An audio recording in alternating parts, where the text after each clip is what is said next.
Superintendent of Public Instruction, and the May 14th, 2014 meeting is called to order. Roll call, please.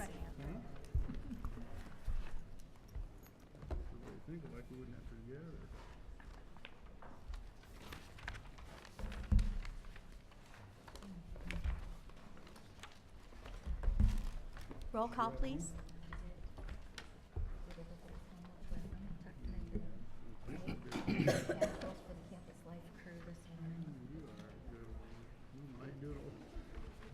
Trying to be mom. Here. Present. Present. Here. Present. Present. Present. Present. Present. Present, Sort of. Thank you for joining us again, Tony. Thank you. If we could all stand for the Pledge of Allegiance, please. I pledge allegiance to the flag of the United States of America and to the republic for which it stands, one nation, under God, indivisible, with liberty and justice for all.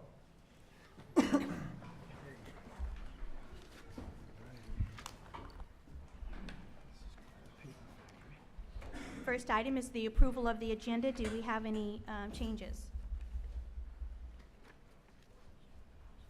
Oh, yes, David? Madam Chairperson, I'd like to add one item to the action part of our agenda today. Yesterday, I mentioned the need for some clarity and specificity around the teacher evaluation system. And so I'd like to have added to the agenda a motion to initiate the rulemaking process for teacher evaluations. According to the board meeting procedures, that will take the chair and 3 other members to add an action item at the meeting. I'll agree. The chair prefers to not have that added to the action item at this time. I would also add a voice to add it to the. I As support would I. that also. So it looks like the board's for it. The chair We hear that. does not. I need clarification from staff, either Michelle or someone on the staff. Is there a provision in the operating procedures that allow the board to place something on the agenda? It states the following exception to the 7 business day rule applies. If the chair and 3 of the board members determine that an emergency or special circumstance exists, the matter may be added to the agenda for final action. Is there a provision that correct? overrules that? I seem to, I haven't memorized it yet, but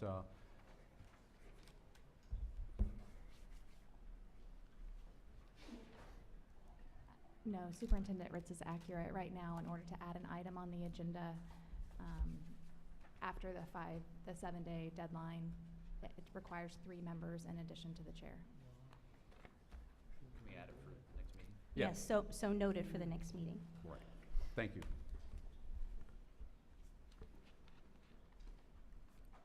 As an action item. Yes, so Yes, noted for the thank you. next meeting.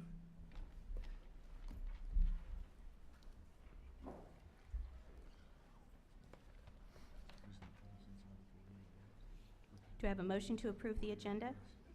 So moved. Second? A second to approve the agenda? Second. All those in favor say aye. Aye. Those opposed? Agenda is approved. We have approval of the minutes of April 9. Do I have a motion to approve? So moved. A second? Second. Any discussion? All those in favor say aye. Aye. Those opposed? I have no statement from the chair to begin this meeting. Do we have any other board member comments? Yes, Sarah? In light of recent reports relating to the settlement arrangement with CTB from last year's I-STEP glitches, it feels necessary to address comments made regarding payment options. A representative from McGraw-Hill has stated that damages will be covered by credits for ongoing, past, and future services. As the RFI was just published seeking input for future assessment options, I would hate to see vendors shy away from response because of a perception that we have already made the decision to maintain a relationship with CTB. As a member of the Assessment Subcommittee, I look forward to exploring all options available to the state of Indiana. And as one member of this board, I would hope that any arrangement with CTB stemming from last year's I-STEP glitches would be handled within the scope of our current arrangement and not leading into any potential future contracts. Thank you. Can I ask a David? question on that? The contract that we enter into or changes to that, does that come before this board for review and approval? I don't believe it does. I believe the contract is between the department, Maggie, between the department and the vendor? Yes. The spirit of transparency, would you do that? Would you bring it to us just for review so that we're aware and informed?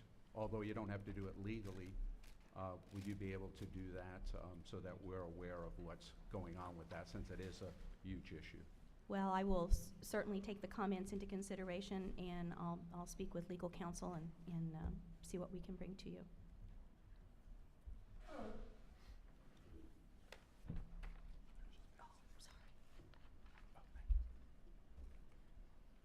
We are on to public comment, and I believe we have Keith.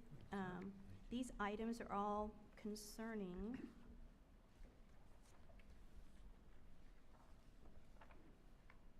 no, maybe they're not.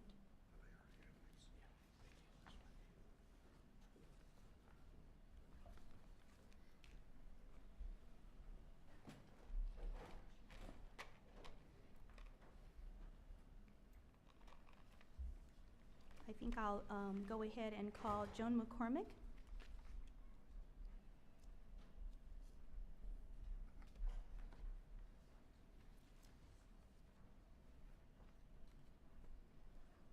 Good morning.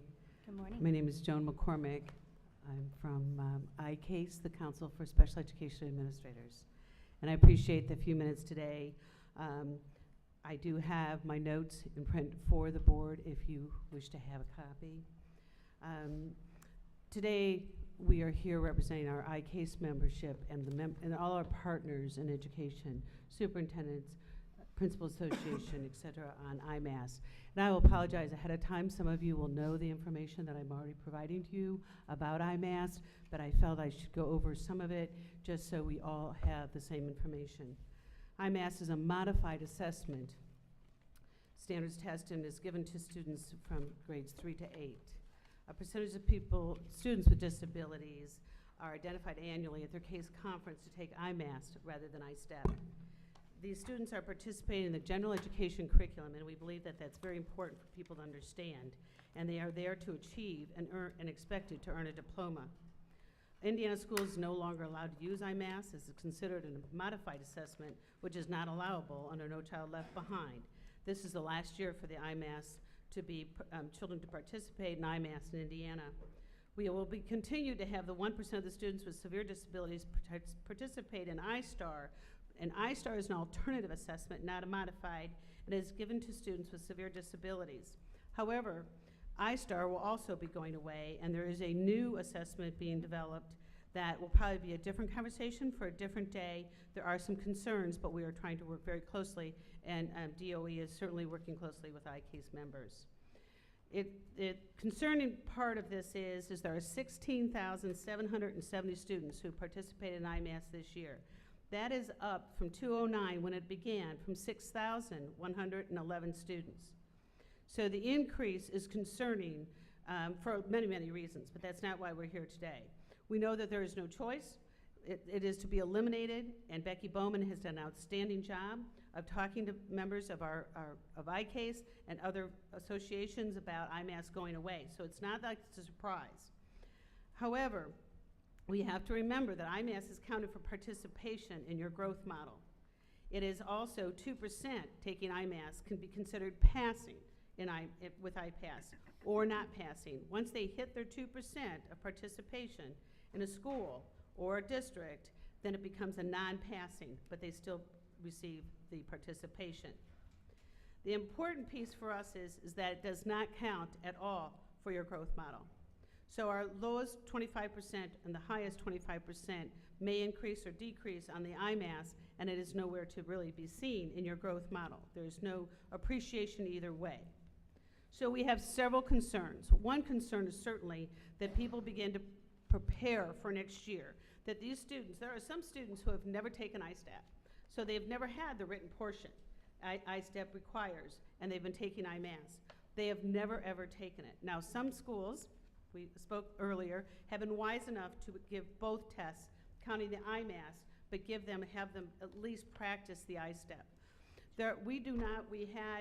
We always said there were children crying all over the state when ISTEP was being given before IMAS. Now IMAS helped that. Students felt good, they received a passing grade, parents knew that they passed, they knew they had the content information. Those same students and those same parents, not all of them, some of them have grown and will pass ISTEP, or we don't know, but some will not. So all of a sudden, a student that has been passing for years will now not pass. And that we're going to have to explain to people, and to the parents especially, because they are our most important part of that child's life. The other part is on the school grades. If they've not been counted in school grades all this time, and now they're going to take ISTEP next year, you're going to have this data and this data to consider in a school grade. So students, 16,000 students, a lot of those students are going to improve, but they're not going to be counted on your growth model anywhere, currently the way it is set up. What we're asking is to work with you, work with the Department of Ed, work with the assessment team to really have some conversations, because our students with disabilities in the state of Indiana are growing in knowledge. If they're not, then let's take care of that as well. But let's really look at our student achievement with our students with disabilities and take it head on and make sure they're prepared to take ISTEP, and make sure we're prepared to look at their growth and reflection of schools that are really doing a really good job. And those that aren't, we need to support them. So thank you very much for listening today, and I do have this. What would you like me to do with them, Madam Chairperson? And Joan, I would make a remark that the new accountability system takes all individual student growth into account. Wonderful, So wonderful. I will let you know that that's the plan. That's wonderful, and any information you can get to us, iCase will distribute and support all the efforts. We'd just like to stay in the conversation. You betcha. Thank you.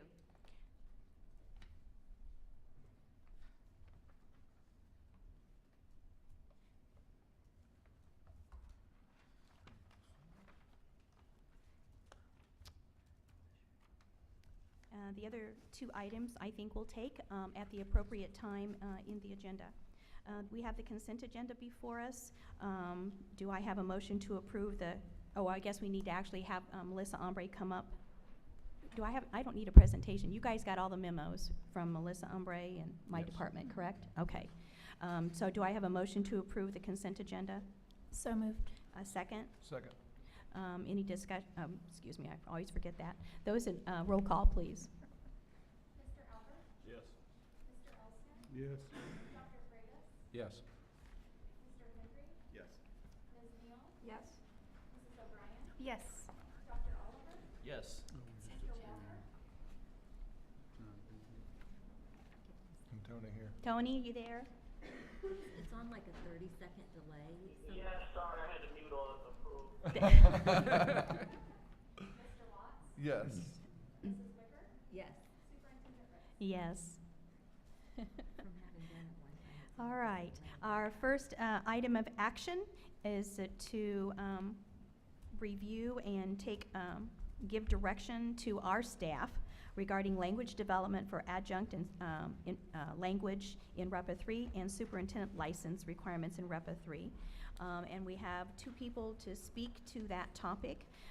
And in addition, so that you can begin looking, I had the department prepare this simple little chart so that we didn't have to go back and review all of the different requirements for the different ways to become a teacher. And so I think it's pretty self-explanatory for you to take a look at, and we can use that to refer to in a moment. So my the first speaker will be Jill Shedd.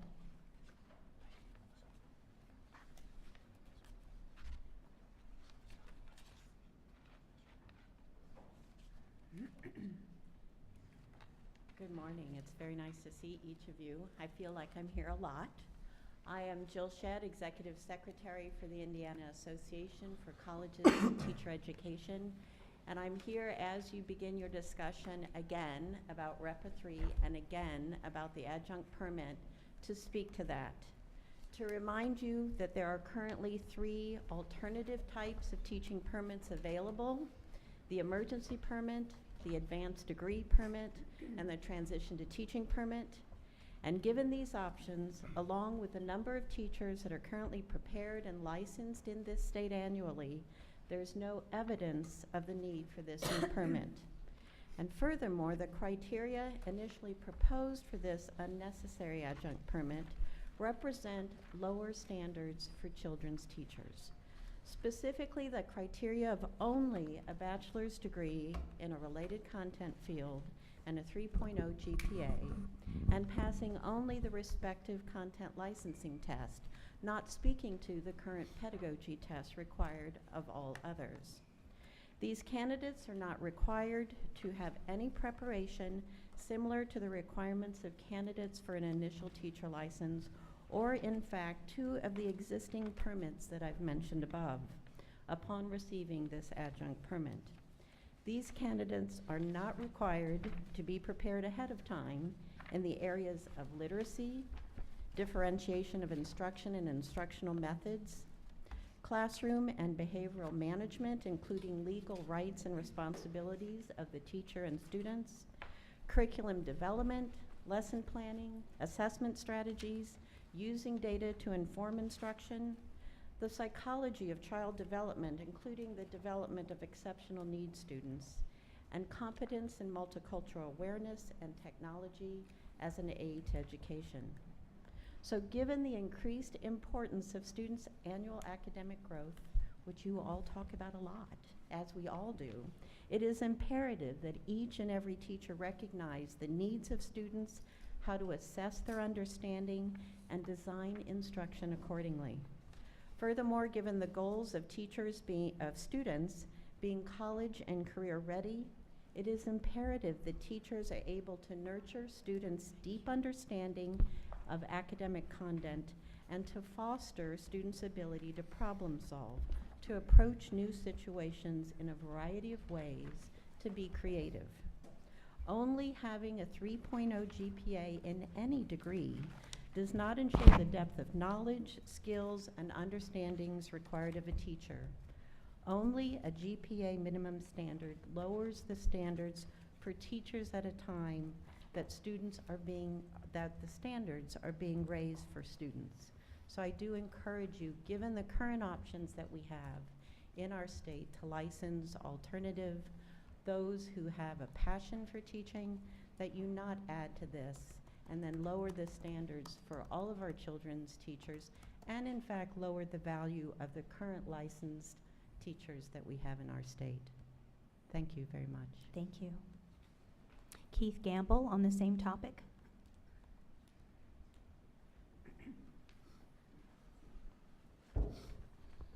Good morning, Superintendent Ritz and members of the board. I am Keith Gamble, a teacher in the Evansville-Vandenberg School Corporation and Vice President of the Indiana State Teachers Association, and I am speaking in opposition of the adjunct teacher's license. During the debate of the adjunct license by this board, 2 scenarios were repeatedly given as evidence that this license is necessary. The first is the story of the brilliant scientist who has an epiphany that they should become a teacher. Now, I would never want to stifle this dream of a person who heeds the call to become a teacher. Indiana recognized this need and created Transition to Teach and Advanced Degree Licensing. These 2 pathways allow this person to fulfill their dream and become a teacher. The second compelling argument is that of the school leader with the need to fill a teaching position. The school leader is convinced that a member of the community embodies all of the necessary skills and knowledge to fulfill this need. Again, Indiana has addressed this problem by allowing the school leader to hire this multi-talented individual by way of the emergency permit. This is a license in search of a recipient. The idea that this license will open a new pipeline to an untapped resource is unfounded. If you want to bring other professionals into teaching, the problem isn't licensing, it's marketing. You don't need a new license, you need a poster. Before you begin to debate possible amendments, I ask that you describe your targeted audience and ask your staff how can that targeted audience receive a teaching license. I believe that you will find a pathway to licensure already exists. The great tragedy in the debate is the devaluing of pedagogy. How a Board of Education can propose a teaching license that eliminates all study of teaching is beyond reproach. The common denominator in our current alternative pathways to licensing is the requirement of pedagogical studies. The adjunct license does not open a path that is blocked. Instead, it eliminates any requirement of the teacher to study the art and science of teaching. Unlike traditional licensing, transition to teach, or advanced degree, which requires the study of education prior to licensing, or the emergency permit, which requires the study of education during the first year of teaching, the adjunct license has no such requirement. This is reckless experimentation with education. Finally, there is the argument that districts are under no obligation to hire teachers who have an adjunct license. Tell that to a superintendent of a hard-to-staff school district. What are they to do when their only applicants are those holding an adjunct license and the district knows the candidate hasn't studied teaching and with this license is under no obligation to do so? We cannot take chances with the education of nearly 3 million students in Indiana. The students of Indiana deserve the finest instruction, and this board should not lower the standards for teacher licensing. Our students deserve better. Thank you. Thank you. I have no more public comments. Is that correct? Okay. Thank you. So we have before us the conversation again regarding the development of the adjunct and the superintendent license. And so is Risa and Michelle, were you going to facilitate this in any way? We do have this chart. Yes, we do have this chart, and thank you for this, by the way, Risa, because this at least was clear to me now, at least seeing it right here in front of me. So we have 1, 2, 3, 4, 5, including the charter school license, correct? Yes, we do. And there was a mention of emergency permits. That also is a path. That also is a path that I did not put on the chart, whereby an individual must be completing a program, a teacher preparation program that leads to regular licensure. So, Okay. and it would require all of the testing before that license was issued in the program. So that even though you issue an emergency permit, the teacher is taking the traditional path, or could they be taking any of these paths? They could be taking Traditional, transition? mostly traditional or transition. Okay. But there is a transition to teaching permit that's available for individuals that are in those programs, which is a little different than a year-to-year emergency permit. But Okay. emergency permit people are usually in traditional programs. All right. So you can see on the chart that we have the adjunct pieces down below.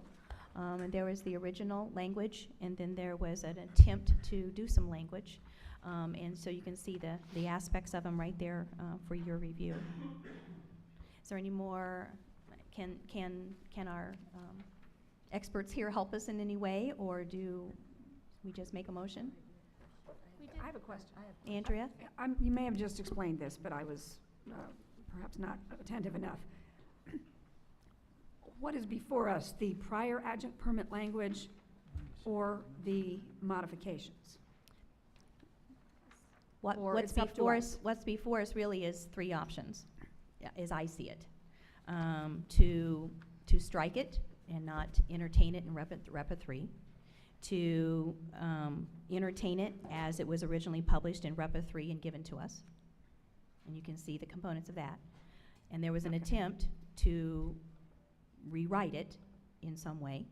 So I actually, they're seeking direction on which way to go as they develop the rule. So that's what we're doing here today. So there's really three options to consider. Perhaps it would be helpful if we quickly walked through the changes that we made from how it was proposed and as originally published. Sure. And how it looks proposed today. There are a handful of changes, and First we off, did are bring- can I, real quickly, aren't we calling it something different than an adjunct permit or adjunct license? Yes, so in one of the prior meetings, I think it was Dr. Oliver who said, can we just... It was an idea. An idea, Yeah. and we... Not and, endorsing it. yeah, so we did propose a new title at the April 9th meeting, which was the Career Specialist License, trying to, especially since the changes to the license look a lot more like the Workplace Specialist License than what they once did. And those changes are limiting it to secondary, changing it from a 5-year span to a 2-year span, requiring the participation in a pedagogy program that would have to be provided through a board-approved provider. They would submit an application to the department, and then a recommendation for approval would come from the department. And I think that covered. Oh, and putting in a work hours requirement. So similar to the Workplace Specialist License that we use in the CTE areas, requiring 6,000 work hours in the last 5 years in a field related to the field in which the candidate would be teaching. So those are the high-level changes. It also has more specific language that would include the requirements for renewal of PGPs the same way that our currently traditionally licensed teachers get renewed. Michelle, may I? Just the way that we try to reflect what we heard in discussion. May I ask a Dan? Do you, so in the first version, you were renewed based on your performance. So if it came to be you were an excellent teacher and did well with students, after 5 years you had a renewal. In the revised version, you have to have a professional growth plan plus that excellent teaching, or 2 years? Is it both and, or one was eliminated and the other was added? So when we changed the span from a 5-year span and reduced it to a 2-year span, we eliminated the evaluation piece because we don't tie evaluation to licensure on any of the other permits or licenses. And in the 2-year span, we weren't sure what the breakdown would be. Previously, it was 3 out of 5. And part of the reason that we switched from the 5-year span to the 2-year span, I just want to review, since we've had lots of conversations around this permit, was that the wanting to insert the requirement for pedagogy and again make it look a little bit more like the Workplace Specialist License that we currently use in our CTE, for our CTE folks, to ensure that that pedagogy happens in the first 2 years rather than having the flexibility of any time within 5. Absolutely. I just want to follow up. So in addition to the time span, 2 to 5 years, what you're focused on there changed though, as opposed to you had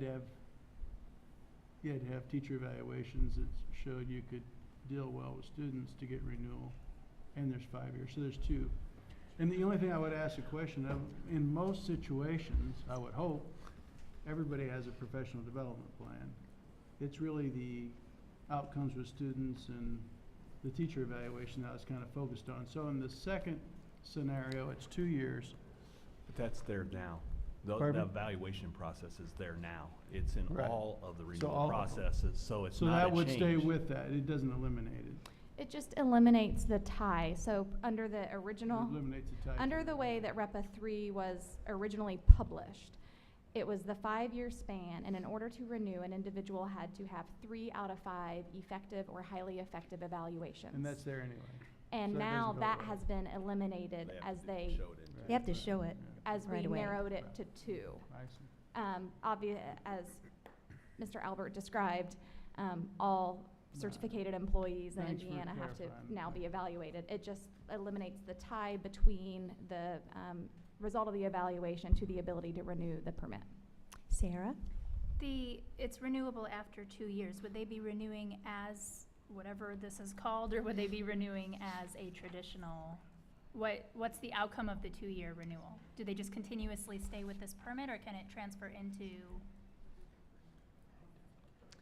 Well, as we drafted it, we left it as it is, but this we're seeking direction. Okay. And so the way that the workplace specialist works is that after the initial 2 years and the completion of the pedagogy through the consortium, that does convert to what we call the Workplace Specialist 2 license, which is a 5-year span. What I think that would be, Sarah, is that would be, correct me if I'm wrong, that would be like an emergency permit. So they would be, if they went on to another license, so they could start out this way, but then they would have to commit to doing a traditional, if that's what you're suggesting, going I'm just curious, to a would they different stay license. within, again, whatever it's called, would they stay with this and just renew it every 2 years for the span of their career, or would it need to, at some point, hopefully you're building in all of these other components that are necessary within a traditional licensure as well? And that's My what I question meant. is if it transfers, or if they have the option to just continue to renew at this permit level. Currently, they're renewing this permit, correct? This license. They would renew this permit with this name, with this same name Okay. to start out with. And I think it's up to you to determine whether that would continue to be have a 2-year Right. license validity, or whether, once they've completed the pedagogy component during the first 2 years, whether you would want them to be able to convert to a 5-year license span like some of the other license types that we have Right. too. I think That has not been determined yet. that we have, but the name of the license that they hold is going to remain the same unless during their teaching career they complete requirements to qualify for one of the other license types. Which would be similar to what an emergency permit person would be doing. And if I could clarify, one of the big distinctions between this, and I'm just going to say as we propose, but we're getting into some difficult terminology on the various proposed versions, but in terms of what I'm going to call the career specialist permit, because that distinguishes it from the adjunct as it was originally published, the emergency permit requires that a school determine that they want to hire the applicant and apply on their behalf. And it also requires through the regulation that they determine that it is a shortage area. The difference here would be that it doesn't have to be a shortage area, and it would enable an applicant to go ahead and apply through systems that say, for example, if you're applying on a system that has a platform that requires you to upload your license to even complete your application, and we have some school systems that do that, it would allow these applicants to even get through that stage. Brad? I'd like to make a few comments on this because I've been thinking about this a long time, and I had the unique perspective in that I've sat on the Professional Standards Advisory Board, and now I sit here and that authority transferred here. And I know we're not all going to agree on this, but I want to tell you why I don't support this adjunct faculty permit. The whole concept of an initial license when we have teaching standards is to ensure that when we issue an initial teaching license to an individual, that they've had a modicum of training around a set of standards so that we reduce risk to our students and to our schools. And it includes more than just instruction. It gets at making sure that individuals understand something about the developmental needs of a child, understanding something about classroom management. And here's the thing, if there was no flexibility in the current rule, I'd be very open to exploring that because there is no question, but there are teachers out there that did not come through a traditional 4-year preparation program that need to be in a classroom. But I want to make sure my colleagues understand that flexibility is in the current rule. A sitting superintendent who finds an individual who's capable of teaching math or science can get an emergency permit for them, and they don't even have to complete the alternative route program. They can start teaching while they go back. But the purpose of them going back is that through an approved alternative program that's been reviewed by the department and made sure that it still meets the same threshold of standards, that we at least have some reasonableness to ensure that they've been prepared, at least pedagogically, to a level that we'd feel comfortable putting them in the classroom and trying to offset some of that risk. And for me personally, we can call it anything we want to, but just because the General Assembly has moved legislation in another venue to say that they don't need training isn't a reason for me to change my feelings on that. I am very concerned that we're kind of the last threshold to make sure that before a person is in front of a group of students, that when we issue a credential to them, how do we know that that credential means that they've met certain expectations? And that's what I'm struggling with. And right now, I think the flexibility is there. I'm not sure it's universally understood that it's there.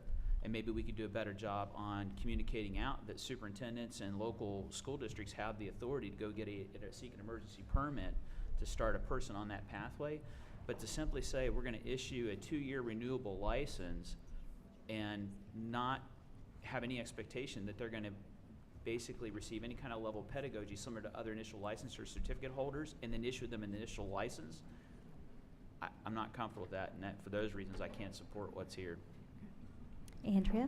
Where is the evidence that teacher training programs do a better job of teaching pedagogy than, for example, on-the-job mentorships? Does such evidence exist? Because I've read in several places that you don't really get pedagogy until you get into the classroom.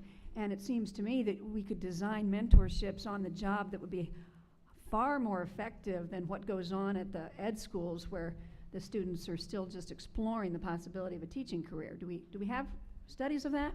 Careful, Brad and Yeah. I was going to ask Andrea if she had research that goes the other way. I'd like to see the research that says just the opposite. Show me the research that says that if they don't have any training, they're just as effective. Well, I guess I would add. Produce it. Let's produce it. Let's produce the studies. I guess I would say that my training at Ball State University in special education and general education, the pedagogy training, oh my gosh, if I hadn't had prior pedagogy training before I walked into the classroom, I wouldn't have known what to do, at least at the start, to improve. We always improve pedagogy. Studies, we always improve it. Special ed and elementary, I would concur, but at the high school level, I think the evidence is to the contrary. I disagree. Sarah? Just throwing this out there, I'm not sure if this even solves a problem or makes sense. If the only real difference between the career specialist permit and the emergency permit, and correct me if I'm wrong here, is that it removes the requirement that it has to be a shortage area, is it a possibility for us just to simply add that part into the emergency permit and clarify that it doesn't have to be a shortage area in that realm? Question to you. And I might have to have Risa jump in. Go ahead. I think that there are a couple of other pieces, and maybe these have been relaxed, but technically under the rule, it can only be renewed a certain number of times. Okay. And the other piece is that, again, the idea that a school corporation has to have already identified the candidate and determined that this individual is who they want to hire, Okay. and apply on their behalf. But there's obviously flexibility on how the board would like to, if they want to make changes to the emergency permit, to create more flexibility through it. I'm just wondering if that doesn't solve some of our problems. If we, rather than add in another permit, whatever it's called, if we were to instead go back and amend the emergency to where maybe it doesn't have to be initiated by the school corporation, or Well, again, even the if it shortage was area. initiated by the school corporation, I think what you were hinting at was to not limit it to the actual shortage areas, but to expand that. I would rather just so they've simplify it already within what we already identified. have than add yet another permit Correct, to the correct. mix. Couple comments. I think they're having a little consultation Sorry. here. Yeah. Wait a second. Well, Talk among while you're, When you get a chance, I have a couple. Okay, Tony, I'll get you next. So, did you have any further comment on that? Okay, Tony? Okay, I have two questions. How long, under this version, how long can a permit teacher be in the classroom teaching without being enrolled in a pedagogy class? Forever. Under an emergency No, under adjunct, under the career specialist. Under the new career specialist, they could probably go the whole first year. Yeah, so Risa had just said they could, I'm only saying this into the mic, or I can. I'm short. If the, whether we're calling it a career specialist or an adjunct permit, if the license period for the first one is 2 years, then I suppose a person could go that first year and not do anything and do the pedagogy then during that second year in order to be able to qualify for a renewal or a conversion to a longer period of time. And since every pedagogy provider has to get board approval, it would be possible that the board would, or the department who would be the first stop, could require to make sure that there is pedagogy provision and mentorship during that very first year in order for the pedagogy provider to receive the approval. Tony, did you have another question? Yeah, I thought we had discussed previously having a requirement that they contemporaneously be enrolled in pedagogy at the outset. I guess my second question would be, how long can a teacher operate under this permit? 2 years. But then, I mean, can they just keep renewing it for another 2 years? As this Yes. is written now, yes. Mhm. So they can go their whole career just renewing every 2 years under this permit? As it's written currently proposed to us, yes.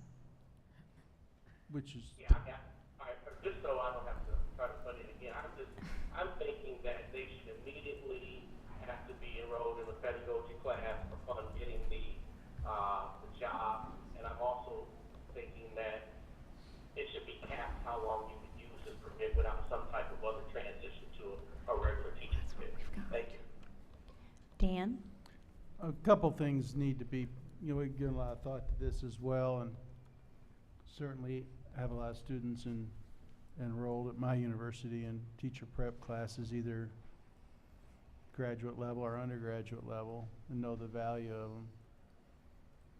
You have to, when we originally considered this over the last few years, it's seen in a whole ecology of accountability. So if you assume a superintendent and principal and board, a local board, aren't held accountable for student learning outcomes, which is what we press on here, the board at least cares about it deeply. And if we keep those matters in place, and schools are clearly designated where they're going with student learning, and individual students' student learning growth is clearly communicated through proper assessments to parents. And I'm assuming that local leaders care deeply about their children just as much as we do. They wouldn't hire somebody unless they thought it was the best option. I like opening up the field and saying, if you hire, you don't have to hire this person. This would be a unique situation. You could even collaborate with universities and try a unique mentorship of someone with unique talents. So I am quite intrigued, and I think it's opening another option. No one has to do this. The quality of the type of training in the professional growth program is then a local option. If they find a new and better mousetrap to develop a teacher, I like that innovation. They could partner with the university, frankly. It could bring some new talent into the profession. Some superintendents tell me they just want this option occasionally. And so I don't see it as lowering the quality. There's still enormous accountability with that principal, superintendent, and local board. And they know their children, they live by these neighbors, and they have to pay attention to this like really nobody. So we're creating another option that seems a little more friendly. And after 2 years, Tony, any teacher, continues to get renewed, they have to perform. They don't have to stay in that classroom. So I'm not saying it's a panacea or going to be a big floodgate, but it is an option. There is accountability if we keep strong accountability systems in place. And from the beginning, that seemed to be the salient point. One last thing, I'll just finish with a question. If we took Sarah's route, what would be the limiting differences again, just in summary? So for the emergency permit, she suggested, I believe, that we open that up so it's not limited to just High need. the emergency, It would area, open not up. not so narrow a scope. Right, it would allow for the practitioner to initiate, and it would also remove the shortage area. So rolling these elements into an existing. Would there be, so are there still, would we basically get the same thing with that, or what would be the limits? I guess the question I have. Sure, and I'm not sure I'm saying it correctly, so feel free to. My suggestion is if we want to give that additional flexibility, that we roll the few changes that we're looking for in the career specialist permit into the already existing emergency permit, so that schools that want to take that route have that flexibility, but that it can be initiated by the practitioner and not just the superintendent, or the school district. And then also that it would remove the shortage area component. So it would basically open up the emergency permit a little bit, but not add another permit to the list of options. What is the And they would emergency go- permit currently? Is year to year. And so they would go through the traditional path then to get a license. Right. I still like the idea, I'm not a fan of it just being a continual career specialist cycle. I like the idea that eventually, if you're doing it and you're doing it well, it shouldn't be difficult to spin it into a traditional license eventually. My hope would be that teachers would go that route to fill those requirements. To what end? A lot of hands up. Can you Yeah, explain wait, why? wait, I just just a wa- minute, wait just a what if- minute. Okay. Go through the chair, please. Mhm. All right, Brad's next, and then Carrie. Well, and if hers is about Sarah's, I just have a separate statement. Okay, go ahead, Brad. To direct to you. I just, the only thing I want to add, because I don't think there's going to be complete agreement on board, and that's fine. She did. But here's my concern. If the board moves this direction and we create and support an adjunct faculty permit, we're doing that knowing that the General Assembly has just passed statute that says in the next 12 months, we're going to be giving A to F letter grades to teacher preparation programs, and yet we're saying it's important enough to rate our teacher prep programs that prepare people for an initial license, but on the other hand, we're going to trust people locally to be able to be a judge of good character. I don't know how I square those two things. So to me, what it comes back to is does Indiana have an alternative route for people who are the exception to the rule? And the answer is yes. Do we have a way to get them in the classroom faster rather than having to go through a full year of training? Yes, it's called an emergency permit. It exists right now. Does it apply to all the secondary content areas? Yes, it does. So from that standpoint, I'm having a hard time squaring that when, if we support the concept of an adjunct faculty permit, we're basically saying that basically, on one hand, we're going to create a system where basically we're saying it's important enough to give effectiveness ratings to people who prepare teachers, but on the other hand, we're going to give the equivalent of the same credential to an individual based on the judgment. And I think where I'm struggling as a board member, I feel like we're the last gateway to make sure that anybody that's in front of a child has had at least a modicum of similarity of standards. I'm not saying they have to go through a full program before they get in the classroom. I would not be supportive of, for example, a rule that did not include alternative route pathways. But we have that, and I think what it becomes for me is how do we ensure quality, and what are the quality controls to make sure that the people in front of our students are well prepared? And this is our way that we do it. It's called transition to teaching. It's called emergency permits. It's called standards that say, how do we know? And we have a way as a board of evaluating those pathways to say if somebody's not doing a good job, and I suspect this will happen, if we start to see preparation programs that are D and an F letter grade, I would hope the board would take action to say, why are we letting them license people for content areas? We might want to revoke their ability to do that. So What do you think of Sarah's middle ground? I get the concept, and like I said, we may not agree. I think from my perspective, an initial license, whether you go alternative route or traditional route, the credential ought to mean the same things. Because when you walk into school, you're not going, okay, you were traditional, you were alternative. No, if you see a teaching license, the assumption is that you've had a similar level of training and that license means something. It doesn't say on the license you were prepared as an alternative route or that the people locally thought you would be a great teacher. It says you can teach. And I'm just saying as a board, I'm struggling with that. If we start to go away from that, how does that credential mean anything? At least what I think it means now. Carrie? My big hang up right at the moment is the pedagogy, and that the lack of the requirement for it and the lack of the testing then of it, no pedagogy test required at all. And when we talk about, did I get more experience in my college classroom, but I also did student teaching, and I learned a lot in that. And, you know, I had to do that before I was allowed to teach in a classroom. And I know some great scientists who may not be a great teacher, and if they don't do any sort of student teaching or any sort of pedagogy before we give them a license, those 30 kids that sit in their room are our responsibility. And so I just question that they don't have to have some classroom experience, some pedagogy, before they are given a year's worth of our students' life.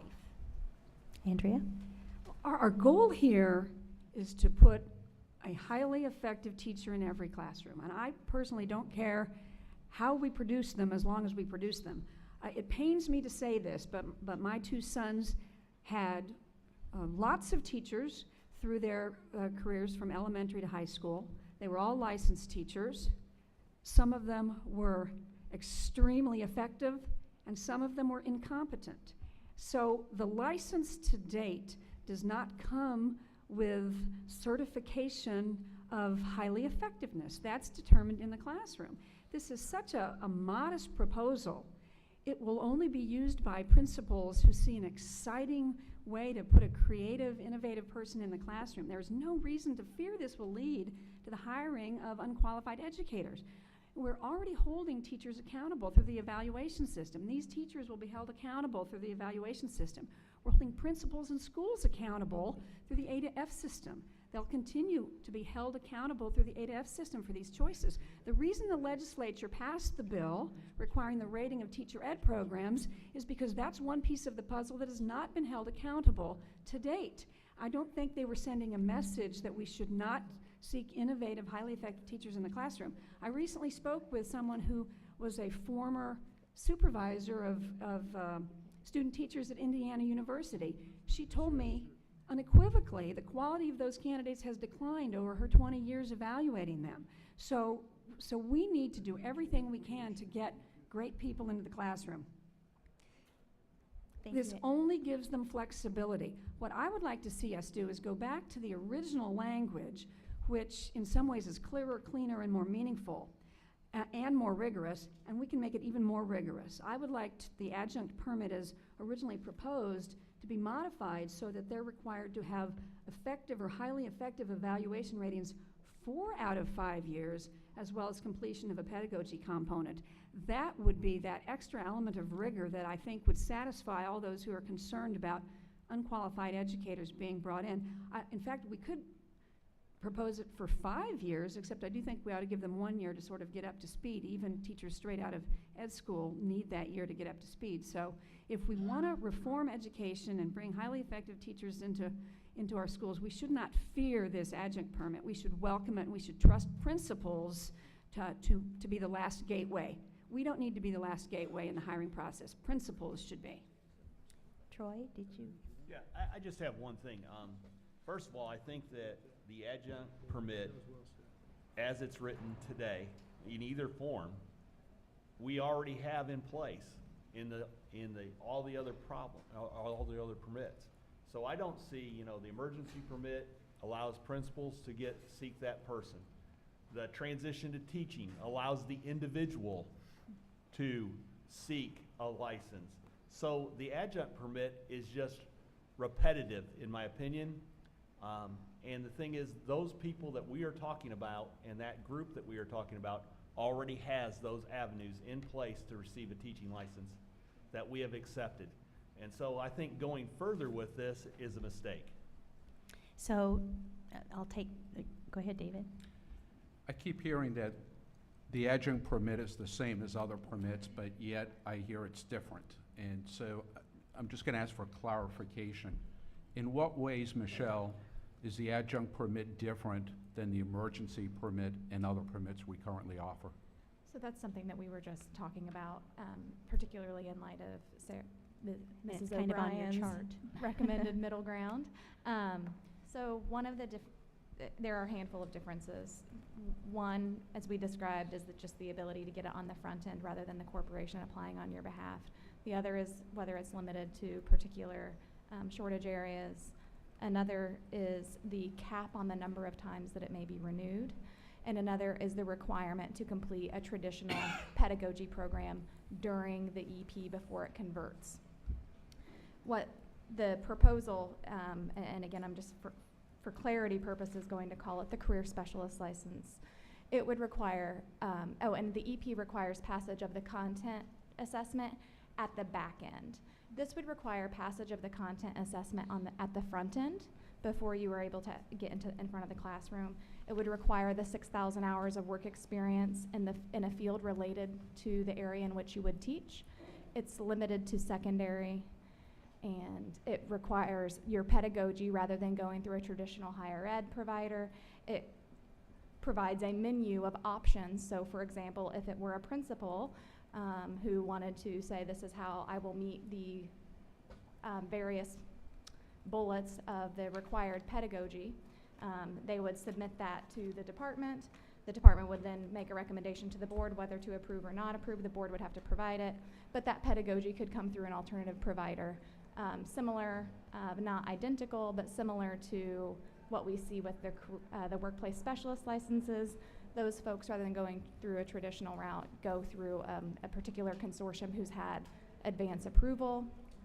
This is the career specialist license is 2-year span, and the emergency permit is year to year.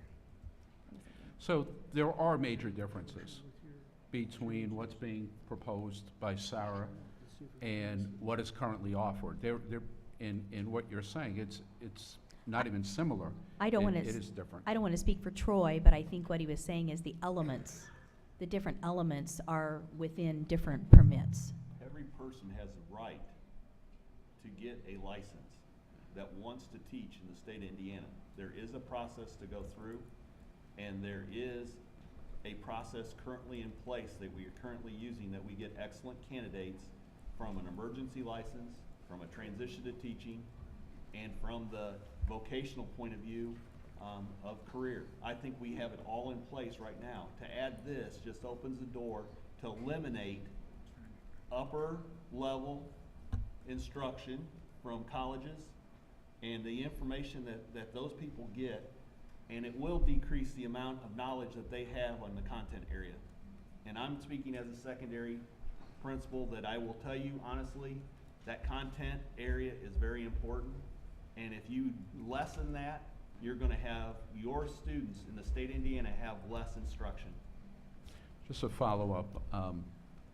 David? So it would be an additional pathway. It's not the same pathway as some of these others. It's another pathway. The other comment I have is the quality assurance really doesn't happen here totally. The primary quality assurance, I believe, happens at the local level. The issuance of a license or certificate from the Department of Ed doesn't entitle legally anyone to be employed by a school district. Is that correct? Yes, that's correct. So the quality assurance really happens at the local level. So if there is a candidate who espouses the quality and content knowledge and so forth, it would give local school districts the opportunity to hire that individual, but that individual is not legally entitled to that particular job. Is that correct?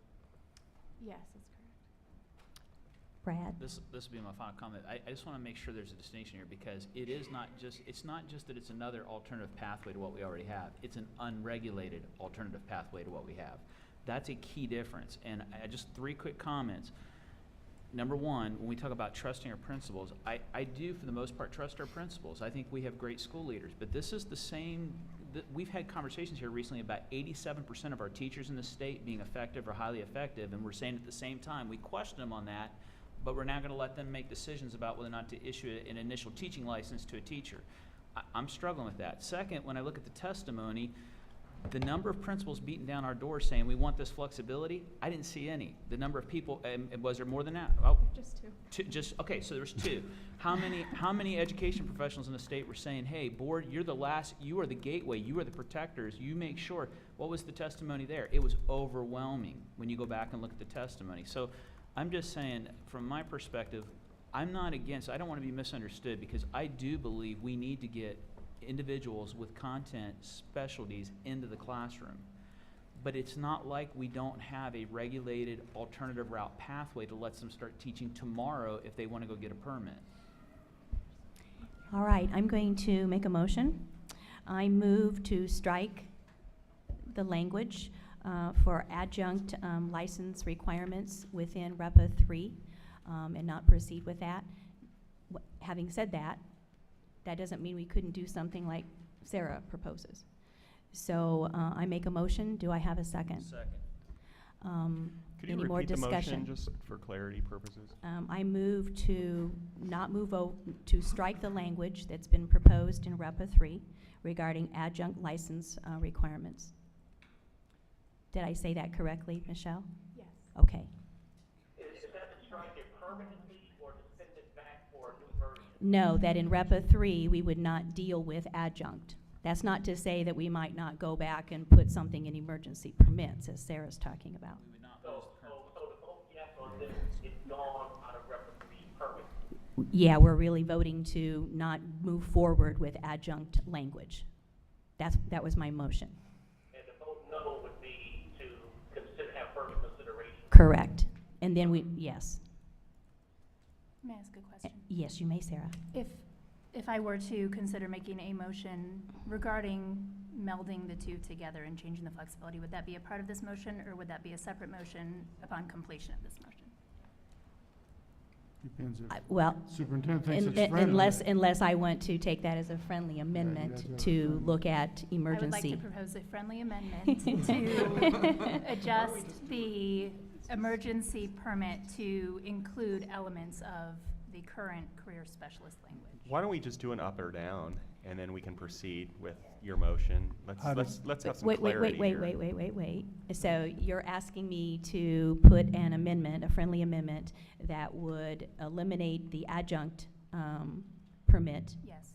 going forward, but then to consider some of the elements in Adjusting the the language emergency, of in the emergency permit. And I'm happy to either do that as an amendment or to finish one striking and then do a I would separate. oppose that amendment because I think we just need some clarity here. Let's That's vote on absolutely her fine. motion, and then if, up or down, we Well, can well, consider other. It's kind of up to me to accept her friendly amendment.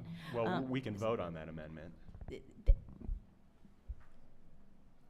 I would like to Anyhow, withdraw my friendly amendment. to be right up Sarah's front, withdrawing. I'm not going to accept your friendly amendment. It's unfriendly. You got So an now unfriendly we'll be response. okay? So any more discussion, Brad? I just want clarity on the motion. If the board was to reject the adjunct faculty permit language, we would retain the current alternative route under REPA because there was no changes in REPA 3 to the emergency permit and the transition to teaching routes. Is that correct? Correct. Thank you. Correct. Everything else is retained, yes. Yes, David. Question, if we vote no, then will the chair allow us to entertain Sarah's motion? If the vote is no, then other motions will be entertained, Right, correct? yeah. Because adjunct is still going to be a topic of discussion. Okay, so we're not saying we're going to do away with it and never discuss it in the next 3 minutes, is that correct? Just making sure. I'm seeking clarity. If you vote There's a history. if you vote yes to strike, the topic of adjunct is no longer there. But that doesn't mean that we couldn't say we want to do something with the emergency permit. Okay. All right, Andrea? So I want to clarify my understanding. A vote yes is a vote to preserve the status quo. A vote no is to move forward with a potential new pathway to get highly effective educators into the classroom. The motion A was to vote, strike. a vote yes, Andrea, a vote yes would say that we're not going to do any further, we're not going to give any further direction to language regarding adjunct. So status quo. To vote no, Andrea, means that there still can be motions come forward as to what that adjunct language development will be. Okay? All right. And before we vote, Dan? I just want to make it my esteemed colleague, and I don't mean that, I mean that sincerely, frankly. I have to disagree with there's no accountability unless this board would fold on holding teachers and schools and districts accountable for learning outcomes. Then we are the last best hope, and that on this thing. But a principal or superintendent or local board that hires people without deep and sincere regard to their young people's well-being and their learning outcomes, eventually you're going to be a DRF school. They're going to have teachers, local residents and parents at their doorstep. You have an incompetent teacher, why'd you hire him? I just think we have to respect superintendents. They live in those communities. They care about their children as deeply as anybody there. We're giving them a pathway for unique opportunity. We're not just throwing the doors open. So the more I've explored this, we're just giving professional people an opportunity. And they will be accountable for those children. And we just have to not, again, with all due respect, I don't think we're the last hope for the children's education and learning. I think we have to understand that local people care deeply. Any more discussion? All right, let's take the roll call. The motion before us is to strike any further language development regarding adjunct requirements. Mr. Albert? Yes. Mr. Elsner? No. Dr. Freitas? No. Mr. Hendry?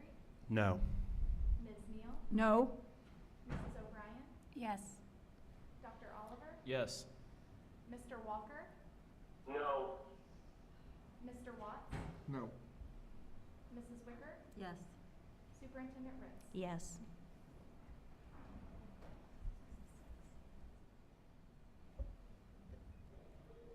Six noes, 5 yeas. 6 no and 5. 5 yes. So we are going to continue with motions regarding adjunct language. So now I will entertain other motions regarding this. Madam Chairman? Yes, Dan? May I note that that's the closest vote I've seen in my 9-year service in the board? So it should be a historical note on it. Brad? Superintendent, and this may not need to be a formal motion. I want to ask the question first, but since it's now going to go back and you're going to do some additional work on an adjunct faculty permit, what has been the discussions between the two of you so far with making sure that we have, whatever final form comes before the board, some way of ensuring that there's some congruence between what we're currently doing with alternative route and this new soon-to-be proposed adjunct faculty permit? So now now I think we're giving direction to them as to proceed, and everything's open for that. So, Sarah? I thought you asked. Oh, unless, did you need to comment, I just Michelle? thought he asked a question. I did. Oh, okay. So, the proposed language that we brought to the board at the April 9th meeting that proposed the career specialist permit was the result of conversations trying to reflect what we heard the board saying, and also given those comments, to make this align with the career and tech specialist, the workplace specialist license, which would build in the accountability piece, the pedagogy piece. I might also say that the original language that you have on your chart here, we already determined as a board that we wanted 2-year a piece to go forward with the original initial licensing. And so, did I say that right? Instead of renewal every 5 years? When did we determine that? A while back. I don't remember taking a vote on that. We gave direction as a board pretty clear on what that licensing would be. Because I'd like to make a motion that we actually return to the original adjunct permit language, but modify it so that the teachers who get a license under that be rated effective or highly effective 4 out of 5 years and complete a program in pedagogy. And I'd like to make that motion now. Second for discussion. Any discussion, Andrea? Since I brought it up earlier, I did find a study by Kate Walsh and Sandy Jacobs.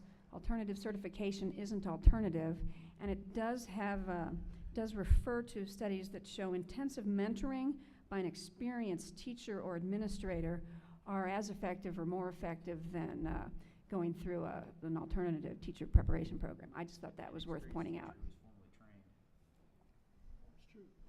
Sure, that's true. So could you refresh our memories on how we got from the 5 to the 2? Sure. So there had been the board. I'm apologize, but I'm going to rewind all the way back to January of 2012. In January of 2012, under what was called REPA 2, and what ultimately became the proposed published language of REPA 3, the board had inserted pedagogy requirements into the adjunct. The adjunct that was originally proposed under REPA 2 and published did not require that pedagogy program. However, it didn't change the requirement of the 5-year span. So what happened was folks were required to complete a pedagogy program, but they were able to do it anytime within 5 years. And we heard public comment that expressed concern about the span of time in which an individual could be teaching without any pedagogy in any form. So then, fast forwarding back to the more recent times with this document, we talked about those public comments, and the idea was, well, since we are starting to look more like the workplace specialist license, then let's change the format of it to align with that, which has the 2-year requirement and therefore requires that individuals get that pedagogy in the first 2 years, and you don't have the risk of an individual teaching without any kind of pedagogy in any shape or form.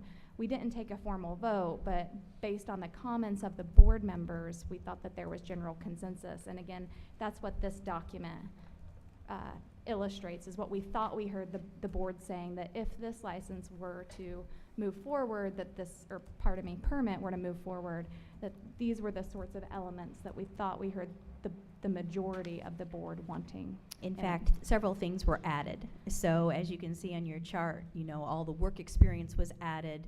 We added several different pieces. We said it would just be secondary, and making sure that that was going forward in that manner if we were going to talk about this language.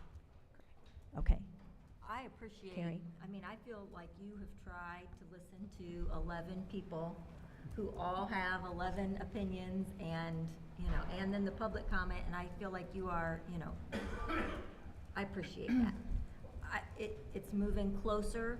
You know, I voted against, it's moving closer. I just feel like pedagogy is important, and we've got to, I think it ought to happen before the licensure. Should it happen, if it doesn't, should it happen immediately? Absolutely. I mean, allowing them to wait years to get it is. BJ?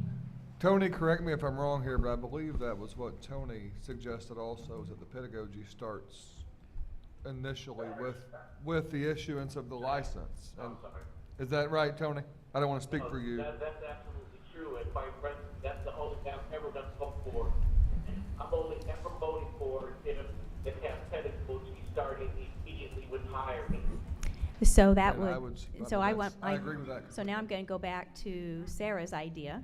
Do we need to vote on? I know, I know, but in the conversation, Right. would that be the same, BJ, that you're talking about, that starts right away as if somebody was having an emergency permit? I mean, I think there may need to be some, just because if you're able to get into an actual situation where you can take the classes, but I mean, needs to be some leeway, but I think initially it has to happen, and I agree with Tony 100%. I think it needs to start. The sooner it starts, I believe, the better it is. All right, so the question before us is to revert back to the original language. I believe that's the motion. Well, the motion was actually to revert back to the original language with 4 out of 5 years of effective or highly effective rating required. Okay. Versus the 3. All right, David? I have a friendly amendment, if it's accepted, that the pedagogy component would be required to start immediately upon employment as determined by the local school district. I agree with that amendment, in which I put it in my original motion. That's why I provided the amendment. Brad? A question Wait a on the minute, amendment. wait a minute. So first we have a motion, now we have an amendment to the motion, and so we need to vote up or down to the amendment to the motion. Brad? question for clarification. Since the amendment to the motion deals with pedagogy, I'm still unclear, maybe this is a separate motion after this one's done. What is the amount of pedagogy that is associated with your motion? Because in my mind, there's a certain amount of pedagogy right now with the current alternative route, and just to leave that kind of general, I'm not comfortable with. Yeah, but So the if you- amendment, can I answer that? He's asking for clarification. The amendment stated that it would include as determined by the local school district. So we're empowering the local school district based on the individual to determine how much pedagogy would be needed. Can we So, clarify? yeah, we do need to clarify. Just to clarify, so that we make sure we get our next steps correct. What I heard from Ms. Neal was to revert to the original adjunct language. And in that language, there are 6 areas that are specified as required areas of pedagogy. And those include literacy for adolescents in content areas and across the curriculum based on scientifically based reading research, differentiation of instruction and instructional methods, including methods for students with exceptional needs. 3, classroom and behavioral management, including legal rights and responsibilities of teacher and student. 4, curriculum development, lesson planning, assessment strategies, and using data to inform instruction. 5, psychology of child development, including the development of exceptional needs students.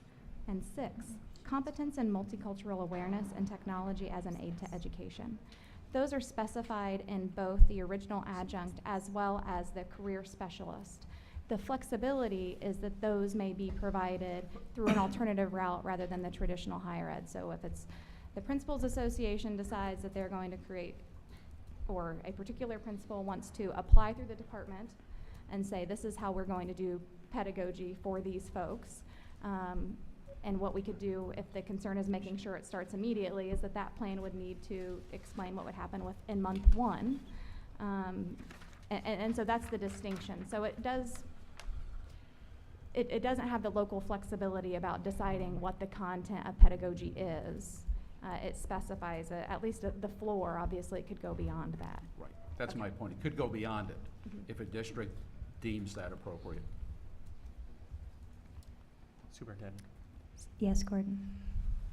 It would be my preference, rather than to revert to the prior language, would be to, given the fact that the staff of the State Board of Education, along with the staff from the Department of Education, listened to the comments of the board, listened to the comments of the public and others, and crafted modifications that I think are responsive to all of those concerns and issues. It would be my preference to vote on the the modified language first, and then if that's rejected, then perhaps we can fall back to the other. But I just think there's been a lot of effort been put into listening to the issues that have been raised previously and the comments from the public, and I would like to proceed with that first.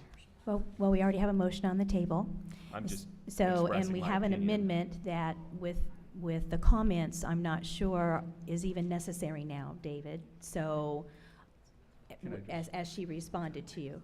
As she responded, she delineated a set of, I think, 6 criteria that would be required. That are already in it. It's already in it, but my motion was dealing with the timing of it, since that's been a theme that I've heard from my colleagues, that it doesn't prescribe, as I understand it currently, that it take place at the immediate beginning of the experience. So that's the intent of my amended motion, is to require it to start immediately. So Andrea, did you accept his amendment as friendly? Yes. Okay, so we have one motion before us to revert back to the original language with the change of being 4 out of 5 years for completion. Did I get that correct, Michelle? Okay. And That's- immediate. That's the motion, yes, with pedagogy to begin right away. So the motion before us, roll call, please. Mr. Albert? No. Mr. Elsner? No. Dr. Freitas? Yes. Mr. Hendry? No. Ms. Neal? Yes. Mrs. O'Brien? No. Dr. No. Mr. Walker?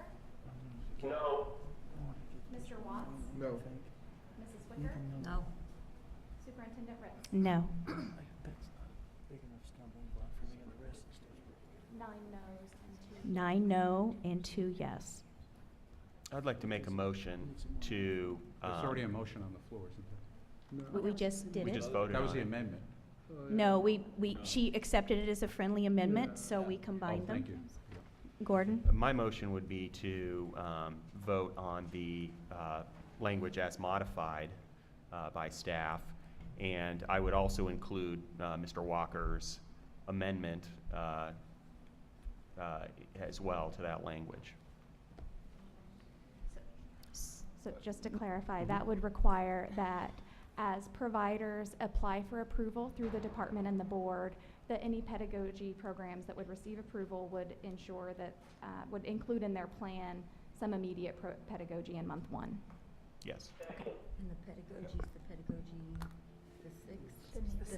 the sixth, okay. Yep, that's already in The there. pedagogy, Yep. pedagogy, so explain the difference in the pedagogy, because I'm not sure that everybody's agreement on that, So of what oh. what that is. So it would be the 6 areas that I read Correct. aloud, and what it would require. So something we had heard consensus from the board and through public comment was to ensure that pedagogy providers, that we had some regulation, put some controls in, and they will have to apply for approval from the board. That will start with the department, as with all program providers.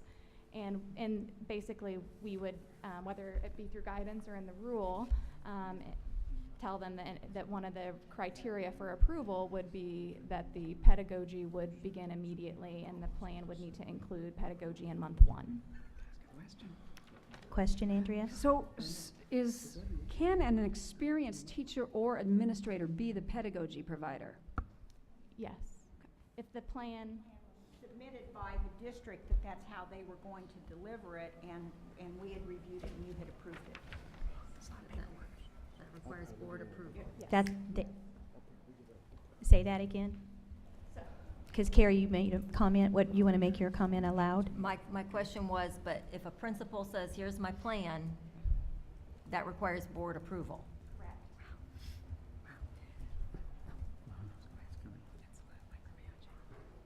For every teacher hired underneath this? Well, once you're an approved program provider, then you would be able to offer the pedagogy to. It means we would approve the program provider. Right, so we could approve a college who could say they were gonna do some type of pathway, but if someone said, gosh, I think I can do it myself, Yeah, so say the Principals Association said, we're going to develop a pedagogy program for individuals with the career specialist license. We're going to submit that program to the department for recommendation for approval from the board. And then it would come to the board for approval or to decline. And a school district could do the same thing. They could establish a program of how, if they have a teacher that's on this kind of permit, how they would deliver the required pedagogy to them and begin supporting them immediately during month 1 of their employment. The district would bring that plan to us, we would review it, we would approve it, and then as a district has individuals with this kind of permit come to them for employment, that's the program they would support them in. Just to follow up, an intensive mentoring program by definition is one-on-one. So would the intensive mentoring be approved and then different personnel could staff it, or would they have to include in their plan the actual personnel staffing the program? I think it would have to depend on what the particular proposal looked like. It would be provided by, in this case, a school corporation, and perhaps rather than list individuals' positions that the individuals would hold, or if they want to tie it to teachers who have effective or highly effective ratings or something like that. But obviously, such a proposal would have multiple pages to it and would have lots of details that we probably wouldn't be able to summarize easily here. Sarah? Just to clarify, Mr. Henry, your motion, was that based on the components of the original adjunct permit or of the career specialist? Correct. The career specialist. Okay, so the language that we had previously adjusted plus the element of immediate professional With the 6 component. pedagogy. Okay. Call a question. So go ahead and roll call. Mr. Albert? No.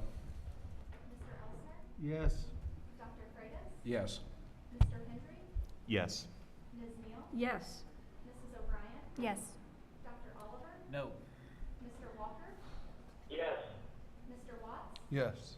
Mrs. Wicker? Yes. Superintendent Ritz? No. 9 yeas and 2. Oh, pardon me. No, I don't, it's 3. 8 and 3. Doing too many things at once. Yeah, that's fine. Understandable. All right, so do we have any more motions to come before us to give? I would like to actually make a motion that we have the adjunct going forward, but I'd also like to see a comparison about what that might look like within the emergency permit instead. So I'd like to see alternatives, perhaps to do that. I don't know if that's something the board wants to entertain. But I'd like to see if we could still not have as many litany of ways, but actually tighten up what it is that we do. I don't know if that's entertainable or not. Is that something that you think you could do or no?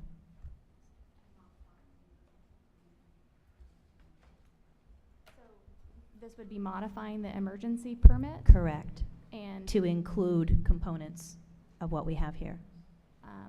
Would it you would have just start have to have rulemaking? clarification of which components that one would, that you would like in it.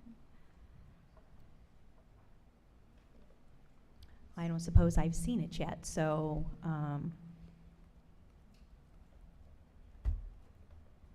I just like the concept. I like the concept of the emergency permit and giving more credibility to it, including some pieces that we might have here. So, I'd be open to entertaining, maybe we get more specific about it and put it on the next agenda if there's ways to improve it. Then would that start new rulemaking? no, not at all. Okay, all right. So just So I mean, I'd be interested if you have some specific ideas, but Sarah? I think because I obviously still like that plan, I think what would be helpful for me is if maybe at our next meeting, we could have kind of a side-by-side checklist of the components of both parts of the current career specialist plan and the emergency permit, where we could then go through See if we can meld them. section by section and pick out the parts that, as a board, we agree would be included in this new melded. It's just So not then on would this we- sheet, is what Yeah, it's hard they're for us to saying. look at it. It's Right, not on this sheet. So right. if you would put it on this Right. sheet, Yeah. side by Similar side, then side they by can side. do that. Yeah. No, that's fine, but only those two, just so Yeah, that we just could those have two. an educated conversation think about Why it. that'd be don't, worthwhile. why don't you, I don't know that we need a vote on that unless you guys just feel like we want to see it. Why don't you do a side-by-side of both of those, so that we can then have a little further discussion on which direction, because we've got the concepts now. So that's what we've agreed upon, are some concepts. that's good. So, So just to clarify, we did just take action on the workplace specialist, though. Yes. So the- we are the wanting part of you, me- we are wanting you to proceed with the language on Proceed. the career specialist. Okay. But we also want to see the emergency permit side by side so that we may want to further some conversation. Thank you very much. Correct, we do. The second item is the language for the superintendent license, and we don't have anything prepared for you, so if you could review that quickly with us so that we can go ahead and give direction to you regarding that. So this was brought up by Dr. Oliver, and the idea that the way that we currently under, as proposed, and under the REPA 1, which are the rules that are in operation now, Title 515, have a temporary superintendent license. That is not portable, so it's sort of like the emergency permit. In order to get it, an employing district has to apply on your behalf and say, we want to hire this individual who does not have a traditional superintendent's license. The concept would be to make it portable after 3 years if someone has been holding that. No, that's it. It would become like a regular, it would convert to a regular superintendent's license that would belong to the individual then rather than to the employing school district, and it would be portable to that individual.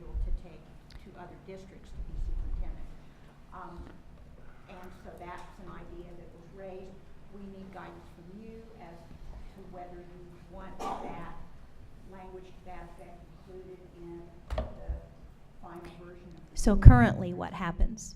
Currently, the temporary superintendent's license is only valid during the employment contract with that district that requested the temporary superintendent license.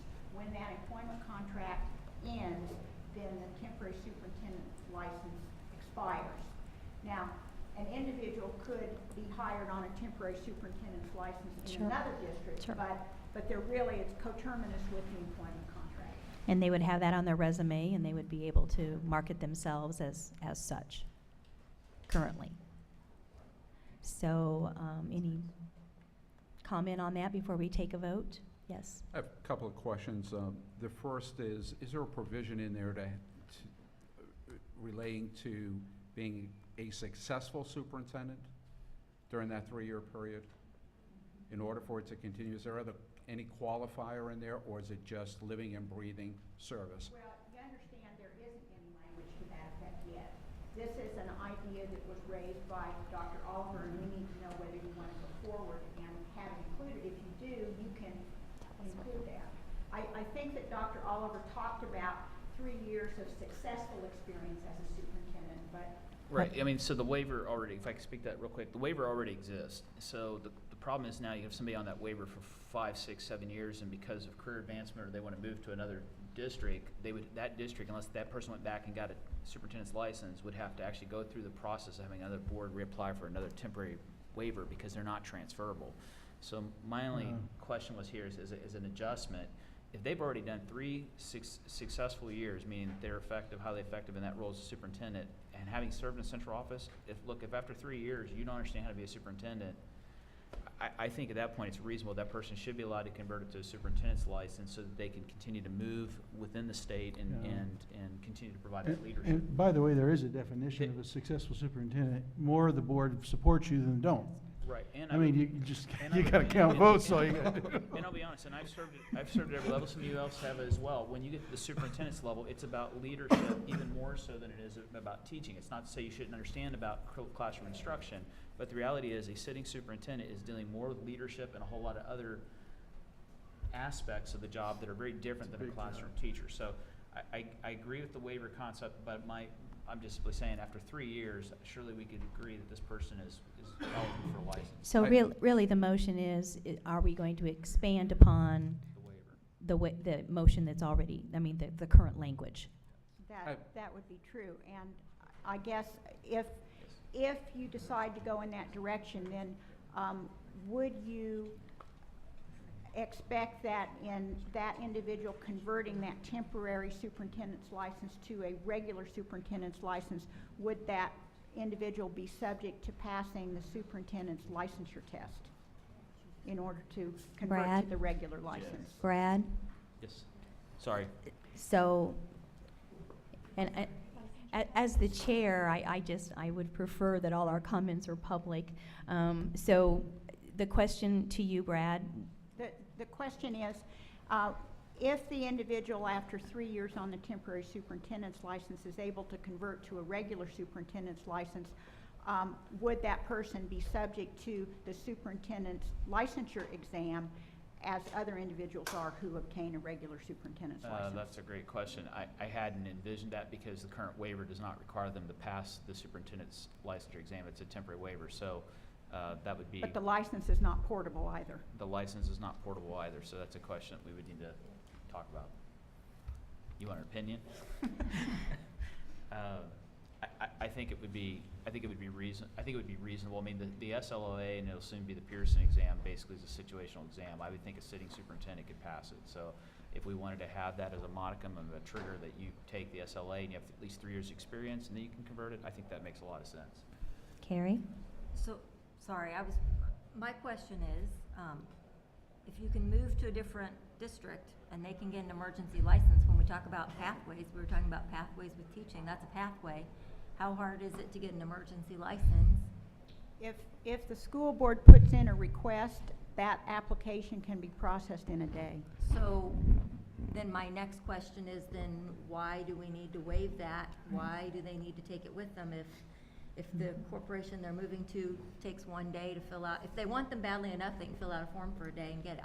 I'm just asking the same questions we asked about teacher licensure in terms of if there are other pathways, why do we need another pathway?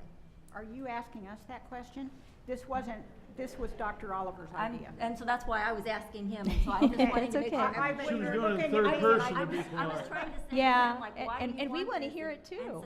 And so that was, I just wanted to clarify, that's what I was asking him. David?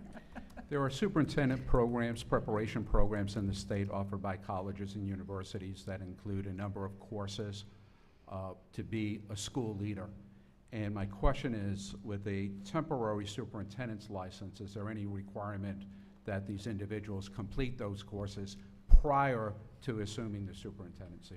Currently, there is not with the temporary superintendent license. So I go back to the comparison with the teacher discussion we just had. I hear some of my colleagues supporting this without any requirements for the superintendent to have courses, but yet was argued the other way. And I'm not criticizing, I'm just asking for consistency's sake. I think we need to be consistent with this, and to say the roles are different, yes, the roles are different, but I don't think it's different from a certification licensure So for perspective. for the making of a motion, the current language that is in REPA 3 does not do what Dr. Oliver is suggesting. That is correct. So the motion before us is, do we want to keep the current language that has been proposed to us in REPA 3? And if you vote no, then we're going to entertain expanding it. Correct? Current language proposed to us is not what Dr. Oliver suggested. Okay. The current language proposed to us, I believe, is as you described, the current temporary license for the superintendent, That's correct. and not expanding on that in any way. That's correct. You were asking about other alternative paths to the superintendent. Yes. The legislature has also passed the authority for local school boards to have hiring flexibility. So local school boards can now hire someone to be their superintendent who does not hold a superintendent's license. So there's two paths to a superintendency. There is the hiring flexibility that has been granted by the legislature to local school boards, and then there is this temporary superintendent's license that is available in our current language, that is available to a school board that wants to employ someone and wants to have them hold a temporary superintendent's license while they're employed at that district. Correct. Yes, David? Individuals who receive either of those two licenses through those two pathways, does reciprocity come into play at all? Can an individual in Indiana take it to one of the reciprocal states and be granted a superintendent's license in another state? Well, first let me clarify that an individual who is hired as a superintendent under the hiring flexibility does not receive any kind of a permit or license from us. Okay. They are simply hired by the school board in that chief operating officer's role. In terms of reciprocity, the reciprocity agreements that we are party to with other states are based on individuals completing state-approved programs. Okay. So I can't speak for what every other state is going to do, but I can tell you that the majority of states that we are in a reciprocity agreement with look at the preparation programs that individuals complete, not just the piece of paper they hold. Great, thank you. All right, I move, and we'll see where we go here. I move that we move forward with the REPA 3 rulemaking with the current superintendent's license requirements that are proposed. Temporary. Correct, temporary, yes. Do I have a second? So we want to keep the current and not expand. Is there a second? I'll second it. Is it Discussion? Yeah, isn't that what we currently have? No, yeah, so let's go back and talk about this again, because I think you don't understand my motion. My Right. motion is we have language that's already been given to us that is for the temporary license. It is not portable, okay? So I'm saying that we stay with that and not have it be portable after 3 years. May I suggest to be more efficient to have one vote and see if people want Brad's amendment? Because otherwise we're going to vote on yours. And then we'd know, if Brad's loses, then we're going forward. We just have one vote. Right. Well- Otherwise, we're going to have two. That's okay, I've already made a motion, we've already got a second, so we'll just kind of keep it that way. Any more discussion? All those in favor of keeping the current language as it is to go forward, let's do a roll call. Mr. Albert? Keeping the Yes. current language. Mr. Elsner? No. Dr. Freitas? No. Mr. Hendry? No. Ms. Neal? No. Mrs. O'Brien? No. Dr. Oliver? No. Mr. Walker? No. Mr. Watts? No. Mrs. Wicker? No. Superintendent Ritz? Yes.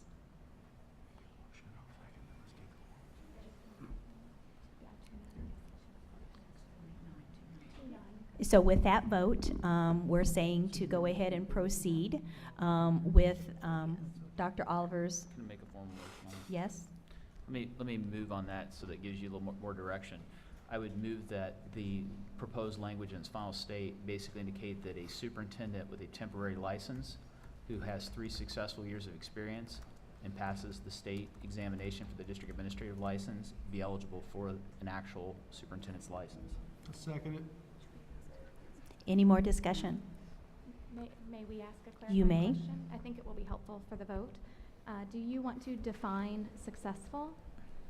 And if so, do you want to relate that back to perhaps their teacher evaluation? Yes, using at the effective level. So 3 out of 3 effective or highly effective? Correct. Sorry, I should have been more clear on that. That's the intent. So if their evaluations demonstrate they're operating or functioning at the effective level, they would be eligible for that pathway. And I don't know who seconded it, but I hope that's okay. I seconded it. I'm with you. Discussion, Carrie? So if I have a temporary license as a superintendent, a school board's hired me, I got the emergency, 3 years go by, can I renew that license? What's the renewal process for that currently? Okay. An individual who holds a superintendent's license at the end of the 5-year period, which is the validity of regular licenses, they complete a professional growth plan for renewal, just like a teacher or a building principal or someone who holds any other license. So I would say that once an individual who has had 3 years of success and passed the test on a temporary superintendent's license converts then to the 5-year license, at the end of that 5-year period, they would be completing the PGP renewal requirements just like any other license holder. And that's what I'm asking, is if I don't move and I stay in the same corporation, do I have the option of taking the test and getting my full license versus, do you see what I'm asking? If you're in that same district more than 3 years. But Right, after 3 years, right. you don't see why not. And so that's my, okay. Yeah, so Carrie, are you You saying? have to pass the test, correct, but I'm saying, because he was saying if you took the test and you move corporations, you take your license with you. If I stay in the corporation, I can still have that option. Well, and so I hear, Brad, really what you're saying is, at the 3-year period, that needs to happen. Whether you stay in your corporation or whether you move on. That's very different. It would become an act, yeah, the difference is that it's a temporary license. It's temporary, so you can't take it anywhere.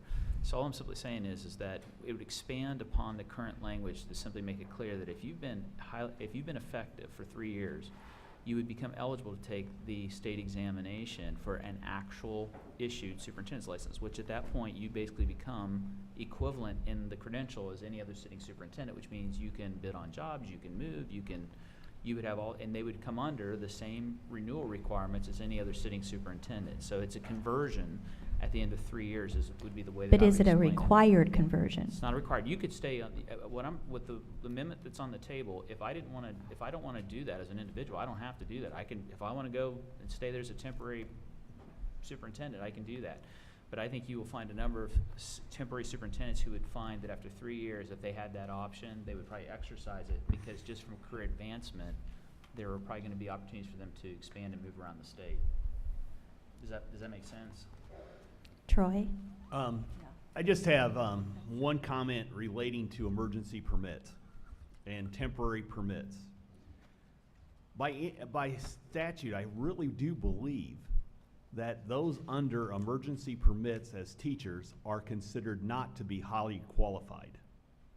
So how is a superintendent under that same one going to be considered highly effective or effective, considering they can't even be considered highly qualified? I think we get dinged every year because if you have a position on that teacher is not being able, you can't list them in your state report as highly qualified. That's true. So I think, what we're doing here is we're creating a new situation that, again, goes back to accountability, and I keep hearing that from the board members, but it's dinging us as individual local schools. So I think what we're creating is a place where we can get dinged more. Comment? Just as a clarification, I would say the highly qualified requirements in content areas for teachers, that same kind of highly qualified requirement from U.S. Department of Education does not, districts don't have to report highly qualified status on their administrators. But I understand you're using highly qualified in a little different way. Is Yes, that safe correct. to say? But I still think that you may have a teacher on an emergency permit that is very highly qualified in the classroom, but they're not highly qualified in our reporters. That's true. And so that can't even be on their evaluation until they secure that license in that content area. So I question the validity of that, and because if we're doing it at the highest level of a local corporation, then we're just setting the standard lower, and that's my concern.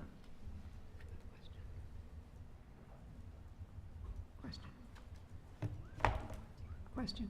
Can I ask a question? Oh, yes, Andrea. Well, I don't want to get off the subject matter, but is that by statute or by regulation? I don't know. I just know that I have to report it every single year. It's by the U.S. Department for highly qualified. For teachers. That emergency permits? For teachers. Right. For teachers, there are certain types of licensure based on what qualifications an individual has to obtain that license. There are some types of permits and licenses that are considered to be highly qualified by USDOE, and there are others that are not. Emergency permits, the content area that is on an emergency permit, a teacher is not considered highly qualified if they're on an emergency permit in that content area. So But once they complete the requirements to Then they have a c- regular okay. license in Okay. that area, then they would be. So not to go back to our last vote, may we presume that the faculty hired under the new career specialist license may be included in the highly qualified count? So my recollection, and I haven't looked at them in a couple of years, but the federal requirements for highly qualified requires a bachelor's degree in the content area, which is a requirement of the career specialist license. And it requires passage of the content assessment, which is also a built-in requirement of the career specialist license.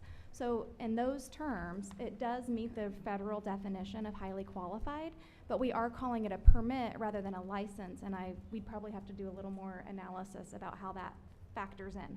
But the qualifications of the candidates who would be eligible for this license meet the federal requirements of being highly qualified. Okay. Well, if there's a problem with the semantics, we got to change the word permit to license pretty fast. Or quit worrying about what the federal government wants us to do. So Risa just clarified, the fact that we call it a permit is not problematic. They will still be able to be listed as highly qualified. Thank you. Yes, Carrie. So, again, I'm thinking of comparing it to the teacher licensure. You mentioned if you have it, it's the temporary emergency license, it's 5 years normally. The emergency superintendent's license is 5 years, and we're talking about 3 and taking the test in 3. The emergency superintendent license now Yes. is good for however long that individual is on an employment contract with the school district to be superintendent. At what point do they have to do, you mentioned a professional, They do not. they don't have to do any professional development plan, Nothing. any professional growth plan? Not on the temporary Okay. superintendent permit as it's written now. Okay. When we were talking about doing the professional growth plan for renewal, that would be if you decide that after 3 years of being an effective superintendent on the temporary license, that individual could take the test and pass it and convert to a regular superintendent's license. At that point, that individual then, every 5 years, would complete the same professional growth plan renewal requirements as anyone on a regular license. Is that what you were Yeah. asking? Is that? I'm just thinking, so then do they have till the end of the 5th year to worry about things again? In my mind, I'm thinking, how soon do they have to get started with that? Well, you know, I can't say that they would or wouldn't put off doing their professional development until later in that 5-year period. But that option exists with teachers with anybody who's on a license now, who's on a 5-year license.